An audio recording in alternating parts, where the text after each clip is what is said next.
Докато дъждът се усилваше и наводняваше улиците, една мокра и трепереща улична котка търсеше подслон. Очите й внезапно се спряха на изоставена стара кола. Бързо се промъкна през отворения прозорец и се сви на задната седалка.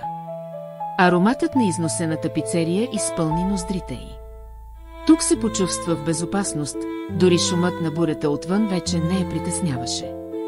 С течение на дните колата се превърна в нейно убежище. Тя наблюдаваше през предното стъкло, гледайки преминаващите коли и хора. Понякога слънчевата светлина се процеждаше вътре, затопляйки козината и нощем къпките дъжд, блестящи на лунната светлина, я омагьосваха.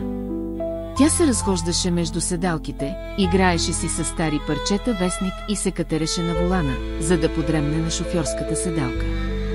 Въображението я отвеждаше в далечни земи, сякаш колата наистина работеше и тя преживяваше приключения.